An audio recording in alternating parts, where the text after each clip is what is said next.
함께하는 교회 성도님들과 또 우리 이렇게 기도와 또 사랑으로 늘 함께 협력해 주셔서 이런 일들이 이루어졌다고 생각합니다. 제가 처음 이 바나이 지역에 들어갔을 때 아이들이 엄청나게 많았어요. 제가 오늘 우리 처제 집에서 잠을 자는데 처제 교회가 한 1000명 정도 재정이 되는 교회인데 주일학교가 한 30몇 명 정도밖에 안 된다고 그러더라고요. 그 지역이 워낙 나이가 많으신 분들이 있고 하긴 하지만 요즘에 그렇대요, 한국이. 제가 이 필리핀에 딱 갔었는데 아이들이 너무나 많은 거예요. 근데 이 아이들이 공부할 환경이나 이렇게 그런 것들이 전혀 되어 있지 않았어요. 제가 들어가자마자 그런 마음을 품고 기도했었거든요. 하나님, 저게 도서관을 좀 지어서 거기에 그냥 에어컨을 빵빵 틀어주는 아이들이 책을 읽지 않아도 거기 들어가고 싶은 애들이 책 읽는다고 막 그 안에 오고 싶은 마음이 들 것 같아서 그런 마음으로 계속 기도하고 했었는데 6년이라는 시간 동안 그게 쉽게 되어지지 않았어요. 지금 생각해보면 한 번 큰 거를 제가 더 원했던 것 같아요. 파선교회에서 교회를 건축하고 그리고 그 부지에다 우리가 도서관을 짓고 이렇게 생각했는데 이 도서관이 완성되기까지의 시작은 작은 우리 성도님 중에 한 분이 8평의 땅을 기증을 해주셨어요. 그리고 또 이장님이라고 하는 분이 또 8평의 땅을 건축해 주시고. 근데 제가 인간적인 생각으로 기대하는 게 있었어요. 그 기대가 뭐냐면 처음에 8평이라는 땅을 기증받았을 때 비록 쬐끔하지만 제 머릿속으로 한 700~800만 원 정도면 지을 수 있을 거라고 생각이 들었었어요. 저희가 이제 건축원금을 저는 계속 하거든요, 매주. 성도님들이 하든지 말든지 저는 막 이렇게 해요. 그렇게 모여진 돈이 한 200만 원 넘게 모여졌어요. 그리고 그 전주에 화성교회 담임 목사님이 오셨어요. 제 인성적인 생각으로 우리 이거에 담임 목사님이 보고 가셔서 이 프로젝트를 말씀드렸으니까 목사님이 한 그 정도는 해주시겠지라고 딱 마음 먹고 추진을 하려고 하는데 우리 아까 이장님이 8평을 더 주니까 제가 생각했던 것보다 돈이 1,300만 원 정도가 들어가게끔 되는 거예요. 근데 딱 담임 목사님이랑 통화를 했는데 목사님이 요즘에 한국 경기가 너무 어려워서 100만 원밖에 지원을 못하겠다고 딱 말씀을 하시더라고요. 제 머릿속으로 쭉쭉 생각한 거에 완전히 다 안 됐죠. 그럼에도 불구하고 기도하고 했더니 그리고 이제 저희 집사람이랑 얘기했어요. 우리가 이렇게밖에 안 되니까 우리 가정에서 먼저 심어야겠다. 그래서 사모님이랑 해서 우리가 100만 원 또 우리도 헌금하고 그랬더니 또 다른 어머니 교회에서 100만 원을 보내주시고 또 어머니가 이렇게 기도하시는 사역하시는데 필리핀에서 하시는 한 선교사님이 500만 원이라는 헌금을 저희 교회에 해주셨어요.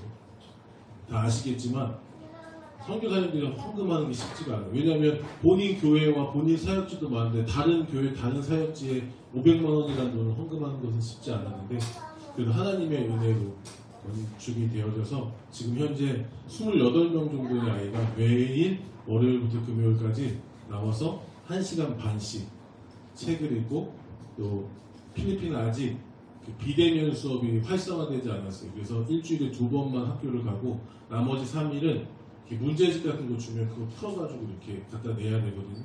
그래서 이렇게 도서관에 와서 그렇게 하면서 도서관을 잘 활용하고 있습니다.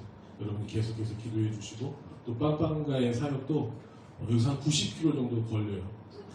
매주 토요일날 저희가 4주 정도 우리 교사들이랑 아침 새벽 5시에 저희 지역에서 출발해서 아침 8시 반에 거기 도착하면 오후 3시까지 4주간 60명 정도의 그 지역의 교사들 할 수 있는 사람들을 모아놓고 훈련해서 저희가 성경학교를 세미나를 마치고 또 어떻게 하는 건지를 전체 한 110명 정도 아이들을 다 모아놓고 교사들한테 보여주고 또 저희 교회에서 함께 하는 사역이었습니다. 그리고 감사한 것은 이틀 전에 이번 그 성경학교 한 그룹 챗이 있어요. 교사들 그룹 챗에 사진들이 한 한 3교회 정도에서 올라왔어요. 한 교회가 이렇게 성경학교를 끝난 다음에 자기네 교회에서 주일학교 사역이 시작되고 있다고 한 30명 정도 모여있는, 그래서 교사들이 또 공과 공부도 하는 그런 사진들, 또 한 교회에서는 한 40명 정도 되는 교회에서 교사들이 이렇게 하고 있다는 사진들, 그리고 또 7월 달에 자기들이 독자적으로 한번 이렇게 성경학교를 또 해보겠다고 이렇게 한 프로그램을 가지고 하겠다라고 이렇게 계획한 사진들이 올라와서 너무나 감사했던 것 같아요. 근데 그 모든 것이 저희가 잘나서가 아니라 정말 한국에서 또 저희를 위해 기도해 주시는 많은 기도와 또 물질의 후원과 또 우리 교사들의 헌신이 또 그렇게 하나님의 큰 일들을 만들었다고 생각합니다. 저는 우리 함께 하는 교회 성도님들도 비록 우리가 힘들고 어려운 부분들이 많이 있고 또 미약하다고 생각하는 부분들이 많이 있지만 그 시작에 내가 함께 할 수 있다는 것에 대해서 감사함으로 기뻐함으로 그 일들을 감당하셨으면 좋겠습니다. 제가 오늘 말씀과 약간 연관이 되어 있는데요. 제가 오늘 말씀을 요한복음 6장 1절에서 13절 말씀을 선택했거든요. 이 말씀이 여러분 다 아시는 대로 교회를 잘 안 다니는 사람도 아는 게 뭐냐면 오병이어의 기적이라고 해요. 뭐냐면 보리떡 5개와 물고기 2마리로 5,000명이 넘는 사람들이 먹고 12강주리가 남았다고 하는 게 오늘 말씀의 결론이거든요. 근데 오늘 요한복음 1장에서 보면 좀 잘 이해가 되지 않는 부분이 있을 수가 있어요. 왜냐하면 제가 읽어드릴게요. 6장 1절에서 3절, 4절까지 읽으면 그 후에 예수께서 디베레아의 갈릴리 바다 건너편으로 가심에 큰 무리가 따르니 이는 병자들에게 행하시는 표적을 보았음이로라. 예수께서 산에 오르사 제자들과 함께 거기에 앉으시니 마침 유대인의 명절인 유월절이 가까운지라. 예수께서 눈을 들어 큰 무리가 자기에게로 오는 것을 보시고 빌립에게 이르시되 우리가 어디서 떡을 사서 이 사람들을 먹이겠느냐 하시니, 이 말씀까지 읽으면 왜 갑자기 예수님이 뜬금없이 많은 사람들에게 떡을 사서 먹이려는 계획을 하셨을까? 라고 생각할 수 있어요. 근데 오늘 이 오병이어의 기적이 마태복음, 마가복음, 누가복음, 요한복음, 사복음서에 다 나오거든요. 근데 누가복음의 말씀을 보면 왜 이런 일들이 벌어졌는지 쉽게 이해할 수 있어요.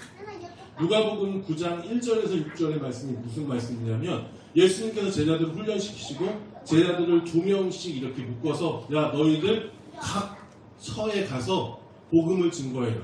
근데 예수님께서 복음을 증거하라고 말씀하시기 전에 뭐 하셨냐면 그들에게 각각 병 고치는 은사들을 주셨고 그들이 귀신을 쫓아내는 권세를 제자들에게 주셨어요. 그리고 제자들이 오늘 나가서 뭐 했냐면 같이 한번 읽어볼까요? 누가복음 9장 1절에서 6절 말씀을 한번 읽어보겠습니다. 누가복음 9장 6절 같이 읽겠습니다. 제자들이 나가 각 마을에 두루 다니며 곳곳에 복음을 전파하며 병을 고치더라. 이게 오늘 요한복음 6장 1절에서 13절 전에 나오는 말씀입니다. 네, 아시겠죠? 그리고 나서 오늘 요한복음 6장 1절에서 보시면 큰 무리가 따르니 이는 병자들의 행하시는 표적을 보았습니다 라고 얘기가 나오거든요. 근데 누가복음 9장 10절에서 보면 무슨 내용이냐면 제자들이 이제 가서 복음을 막 증거했잖아요. 병들을 막 고치고 질병을 고치고 많은 사람들을 치료해줬단 말이에요. 귀신도 쫓아냈단 말이에요. 그리고 나서 예수님에게 와서 보고하는 거예요. 예수님, 저희가 이렇게 복음을 증거했더니 귀신들이 쫓아나갔습니다. 안진뱅이가 일어났습니다. 오늘 암으로 고통당하는 사람이 치료받았습니다. 많은 보고들이 일어나는 거예요. 그리고 나서 사람들이 어떤 반응이 일어났을까요? 간단해요. 오늘 신민호 목사님께서 딱 말씀을 증거하시고 우리 성보람 자매 맞죠? 성보람 자매님이 나와보세요. 목사님 저 허리가 너무 아파요. 여기 앞에서 목사님 기도를 탁 해주셨단 말이에요. 근데 저 성보람 자매님이 막 목사님 허리 막 돌아가고 막 다 낫은 것 같아요. 그 소리를 누가 들었냐면 신집사님과 딸이 듣고 막 뒤에 있는 형제님이 들었어요. 우리 목사님이 기도하셨더니 이렇게 막 치료됐대. 그리고 나서 주변에 가서 어떻게 했을까요? 우리 목사님 막 엄청나게 능력이 있으신 분이야. 그러면 그 소리를 듣는 허리 아픈 사람, 머리 아픈 사람, 관절염 가진 사람, 다 그 사람들이 뭐 할까요? 목사님한테 와야겠다라고 생각하지 않겠어요? 그러니까 오늘 요한복음 6장 2절 말씀에 제자들이 예수님 앞에 보고하러 오니까 많은 사람들이 그 모습을 보고 누구를 따라온 거예요? 제자들을 따라서 예수님 앞으로 온 거예요. 근데 오늘 마가복음인가에 말씀해 보면 제자들이 어떤 였냐면 사람들이 너무나 많이 제자들에게 오니까 너무 따라오니까 그들이 뭐 할 시간도 없었냐면 밥 먹을 시간도 없었어요. 그래서 예수님이 어떻게 했어요? 제자들에게 야 너희들 좀 배 타고 좀 가서 저기서 좀 쉬고 있어. 밥도 먹고 좀 쉬고 있어. 그런데 오늘 마가복음에 보니까 사람들이 어떻게 해요? 제자들이 배 타고 쉬러 가는 모습을 보고 그 사람들이 어떻게 했냐면 걸어서 제자들이 쉬는 곳에 예수님한테 온 거예요. 그게 무슨 말씀이냐면 요한복음 9장 2절 3절 말씀에 이 말씀이 연결되는 거예요.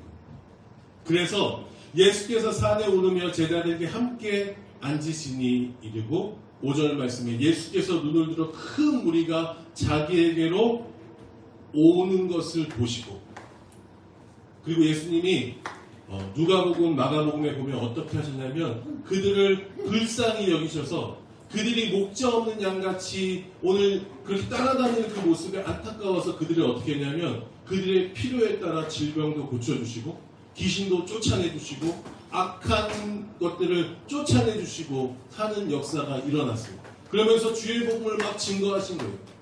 오늘 몇 시에 모였다고 얘기는 안 했지만 오늘 어떤 상황이냐면 예수님이 귀신을 쫓아내고 질병을 치료해 주시고 말씀을 선포하시고 나니까 어떤 상황이 되냐면 밤이 다가오는 거예요. 해가 가라앉고 이제 점점점 어두움이 있고 사람들이 어떤 현상이 일어나요? 배고파지는 현상이 일어나요. 근데 아까 예수님께서 그랬잖아요. 너희들 어디로 가서 쉬어라? 한적한 곳으로 가서 쉬어라. 야 다산동 어디 중심가로 모여 이게 아니라 멀리 한적한 곳으로 가서 쉬라고 했단 말이에요. 근데 오늘 말씀해 보니까 거기에 어땠냐면 먹을 것도 없는 지역이고 뭐 찾을 수도 없는 거예요. 그때 오늘 예수님께서 물어보시는 거예요. 빌립에게 5절 말씀에 예수께서 눈을 들어 큰 무리가 자기에로 오는 것을 보시고 빌립에게 이르시되 우리가 어디서 떡을 사서 이 사람들을 먹이겠느냐 하시니 이게 뭐냐면 예수님께서 그 순간 계획하신 일이 있어요. 이게 뭔지 아세요? 오늘 이 시간 예수님께 나와서 질병을 치료받기 원하고 말씀을 사모하는 신령들에게 배부르게 먹게 하시려고 하는 예수님의 계획이 시작되어져요. 그래서 오늘 예수님께서 제자인 빌립에게 물어보는 거예요. 야, 우리가 어떻게 떡을 구하고 어떻게 먹을 것을 구해서 이 많은 사람들에게 먹일 수 있겠느냐라고 물어보시는 거예요. 근데 중요한 것은 6절 말씀에 보니까 예수님이 이렇게 말씀하세요. 이렇게 말씀하시면 친히 어떻게 하실지를 아시고 빌립을 시험하고자 하심이라. 예수님이 그렇게 물어봤잖아요. 근데 빌립도 되게 똑똑한 사람이었어요. 그래서 빌립이 예수님한테 무슨 말을 해야 될지를 딱 가지고 있었어요. 예수님이 야 어디 가서 우리가 이 많은 사람들을 먹일 수 있겠냐. 빌립이 암산을 해가지고 예수님을 보고하는 예수님 이 사람들, 이 많은 사람들에게 떡 한 덩이만 먹이더라도 6개월의 임금이 필요합니다. 그래요. 다가온 물 아니야? 영어 성경에 보면 하프 2열에 임금이 필요하다라는 거예요. 요즘에 하루 임금이 얼마예요? 비싼 사람은 20만원, 30만원도 하겠지만 그냥 따졌을 때 한 10만원 하잖아요. 그러면 10만원에 6개월이면 얼마예요? 이 사람들을 먹이려면 약 1,800만 원이라는 돈이 필요해요. 지금으로 따졌을 경우. 적게 따지면 약 1,000만 원이라는 돈이 필요하단 말이에요. 그때 사람들이 예수님도 제자들도 뭐예요? 없잖아요. 그러니까 제자들이 뭐예요? 예수님, 우리가 이 사람들을 배불 리가 아니라 떡 한 덩이씩 여기 앉아있는 사람 다 나눠줘도 야 1,800만 원 이렇게 큰 돈이 필요한데 우리가 할 수 없습니다. 그러니까 제자들이 뭐라냐면 이 사람들을 빨리 보내서 그냥 이 사람들이 알아서 저녁을 해결하게끔 하자고 예수님이 그 제자들이 말씀하시는 거예요. 엄마 이거 어디다 오늘 보여? 요한복음 6장 9절 8절 9절 말씀에 이런 말씀이 있어요. 제자 중 하나 곧 시몬 베드로의 형제 안드레가 예수께 여짜오되 여기 한 아이가 있어 보리떡 5개와 물고기 2마리를 가지고 있나이다. 그러나 그것이 이 많은 사람들에게 얼마나 되겠사옵나이까 이렇게 얘기하거든요. 여기도 왜 갑자기 뜬금없이 그 안드레 베드로의 형제 안드레가 나와서 예수님 여기 떡 5덩이와 물고기 2마리가 있습니다. 근데 이게 이 사람들에게 얼마나 도움이 되겠습니까? 라고 생각할 수 있잖아요. 근데 예수님께서 그 전에 물어봤어요. 뭘 물어봤냐면 마가복음 6장 38절에 보면 예수님께서 이렇게 제자들에게 얘기해요. 야 너희들 한번 나가보아라. 그리고 이 사람들이 무엇을 가지고 있는지 얘기해보라라고 얘기하셨어요. 한번 읽어볼까요? 마가복음 6장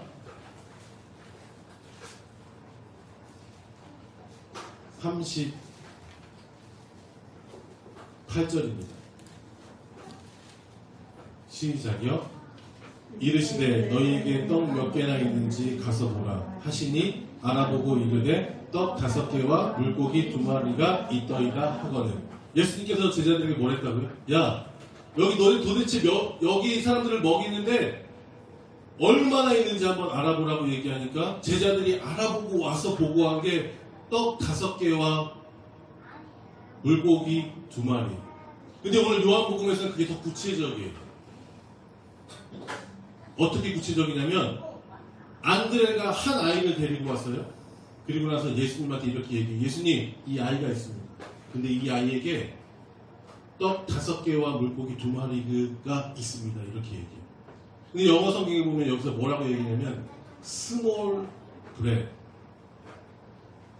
small loaf bread. 이게 뭐냐면 작은 구운 떡 5개, small 2피시, 작은 물고기 2마리라고 얘기하거든요.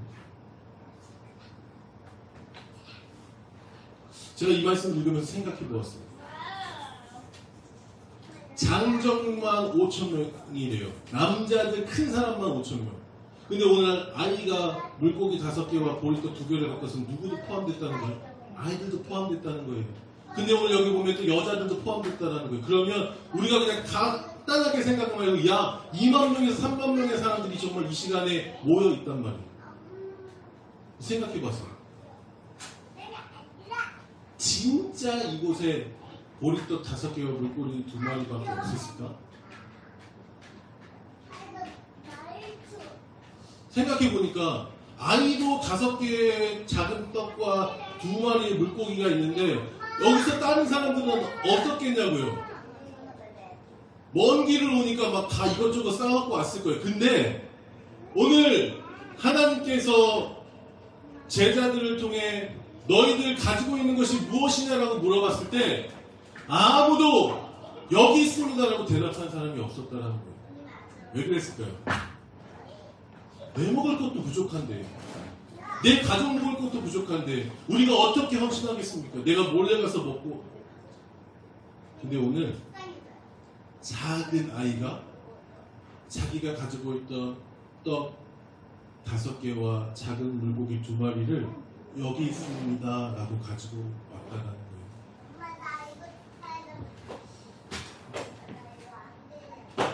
제가 우리 함께하는 교회 성도님들에게 말씀드리고 싶은 게 있어요. 솔직히 말씀드리면 함께하는 교회는 너무 작은 교회예요. 그쵸? 옆에만 해도 수백 명 되는 교회들도 있을 거예요. 더 큰 교회들도 있을 거라니까. 근데 우리가 정말 그 사람들이랑 비교해보면 우리 교회는 너무 초라한 것 같아요. 너무나 약한 것 같아요. 너무나 힘이 없는 것 같아요. 근데 하나님이 힘있고 능력 있는 사람들을 찾아다니는 것이 아니라 작은 것을 가지고 있지만 하나님 저를 사용해 주세요. 하나님 저의 것을 주님 앞에 드립니다라고 헌신하는 어린 아이를 찾으셨고 그 어린 아이의 물고기 2마리와 보리떡 5개를 하나님의 기적을 이루는 용도로 사용하셨다는 거예요. 저를 파송하는 교회가 지난 사거리에 있거든요. 제가 거기서 2001년부터 사역을 했어요. 그리고 2009년까지 사역을 하다가 제가 필리핀으로 갔거든요. 그러니까 지금 30살 된 친구도 그때 몇 살이었냐면 10몇 살이 됐어요. 저를 엄청나게 막 따르는 친구들이었거든요. 근데 지금 30몇 살 된 친구가 이제 임용고시를 준비하는데 이제 여러 번 좀 떨어졌어요. 그러면서 이제 하다 보니까 이제 지치고 힘들었겠죠. 그리고 교회를 보니까 청년들도 좀 약한 것 같은 느낌이 들었나. 친구가 저한테 그러더라고요. 목사님 요즘 이런 생각도 해요. 어떤 생각? 좀 잘 준비되어져 있고 좀 잘 구성되어져 있고 조직되어져 있는 좀 청년부에 가서 한번 활동해보면 훨씬 나을 것 같아요 라고 하는 그런 마음도 그 친구들에게 얘기했어요. 누구야? 지금 사랑의 교회도 소망의 교회도 오늘의 교회도 처음부터 도깨병방망이로 누군가 딱 해서 그 교회 1000명, 2000명, 몇만 명 되는 교회가 세워진 게 나는 아니라고 생각합니다. 그 교회가 지금 그렇게 세워지기까지 처음에 눈물로 씨를 뿌렸던 집사님, 권사님들의 기도와 정말로 그 순간 너무나도 없고 힘든 상황 가운데 교사로서 또 집사님으로서 장로님으로서 헌신하는 분들의 기도와 헌신과 수고가 그 순간 있었기에 지금 그곳이 된 것이라고 나는 생각합니다. 나는 그게 확신하는 게 있다. 요한복음 6장 9절에서 나오는 오병이의 기적에 3만 명이라는 사람이 기적을 경험했어요. 눈으로 보았어요. 근데 어떤 사람은 눈으로 본 사람만 있어요. 어떤 사람은 그 기적의 현장 가운데 그냥 있는 사람만 있었어요. 근데 중요한 사실은 어린 아이는 수천 년이 지난 지금도 예수님의 기적이 이루어지는 통로로 시작으로 사용되어지고 있다는 거죠.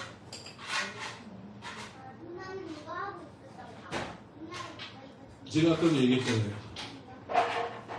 그 순간 그 아이보다 못한 사람들도 있었겠지만 진짜 없는 사람들도 있었겠지만 그 아이보다 더 많은 것을 가지고 있는 사람들도 있을 거예요. 근데 그 사람은 하나님 앞에 헌신하지 못했어요. 그랬더니 뭐였다고요? 하나님 앞에 사용되어지지 못했어요. 하지만 내가 작은 것을 가지고 주님을 위해 내어놨더니 중요한 사실이 있어요. 같이 한번 읽어보겠습니다. 11절 말씀입니다. 시작이요. 예수께서 떡을 가져 축사하신 후에 앉아있는 자들에게 나눠주시고 물고기도 그렇게 그들의 원대로 주십니다. 작은 물고기 2마리와 작은 보리떡 5개는 너무나도 보잘것없는 초라한 작은 것이었지만 그 작은 것을 예수님을 바라보시고 예수님 앞에 기도하고 예수님 앞에 축사하고 나눠줬더니 3만 명이 넘는 사람이 먹을 수 있는 기적이 일어났다는 거예요. 함께하는 교회 성도님들의 모습이 적고 함께하는 성도님들의 능력이 적을지라 할지라도 여러분의 작은 헌신이 여러분의 작은 하나님 앞에 드려지는 것이 주님 앞에 드려진다면 주님은 그것들을 통해 역사하시는 거예요. 우리의 작은 헌신은 진짜로 작지만 그곳에 예수님이 함께 하시고 그곳에 예수님이 역사하시면 큰 기적의 일들이 이루어질 수 있다는 거예요. 여기 앉아있는 분들의 눈물의 기도와 헌신을 통해 함께하는 교회 앞으로 100명, 1000명, 10,000명 하나님의 일들을 이룰 수 있는 일들이 이루어지는 거예요.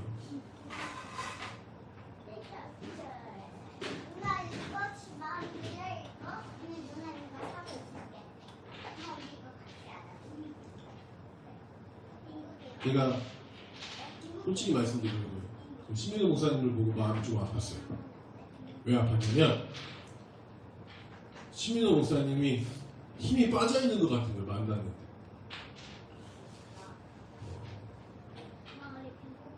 제가 아는 신민호 목사님은 그래도 500명, 1000명 정도 되는 교회에서 부목사님도 하셨고 그러니까 늘 사람들에게 아마 취해서 살았을 것 같아요. 바쁘고 목사님 맨날 구르는 데 있다가 막상 개척을 하니까 힘드시겠죠.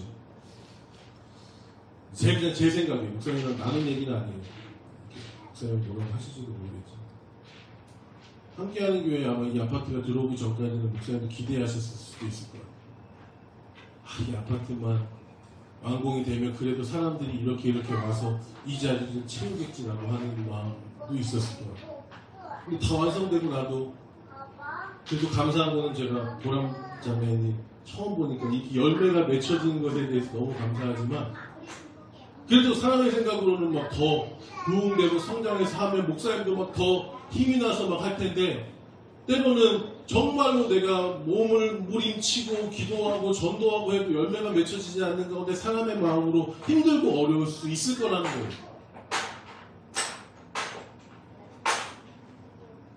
저는 그때 여러분의 작은 기도와 작은 헌신과 함께함이 오늘 목사님을 격려할 수 있다고 생각해요.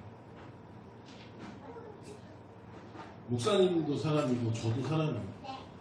저도 필리핀에 있으면서 사역들을 많이 감당하지만 때로는 저도 막 사람 때문에 상처받을 때도 있고 힘들 때도 있고 어려울 때도 있어요.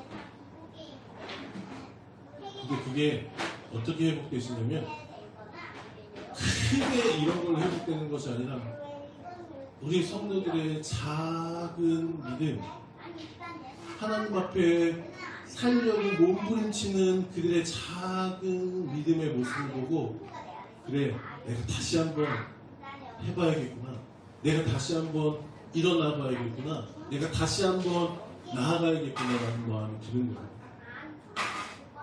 제가 아까도 얘기했잖아요. 여름성경학교에서 4주간 아침 새벽 5시부터 거의 가서 출발해서 9시에 도착해가지고 오면요 때로는 막 너무 힘들고 어려워. 우리 교사들도요 그렇게 하고 나서 그 다음날 또 주일학교 사역부터 시작하면 너무나 다들 힘들고 어려운 게 보이거든요. 네, 하나님이 작은 저희들을 사용해 주심에 감사해서 또 일하는 거예요.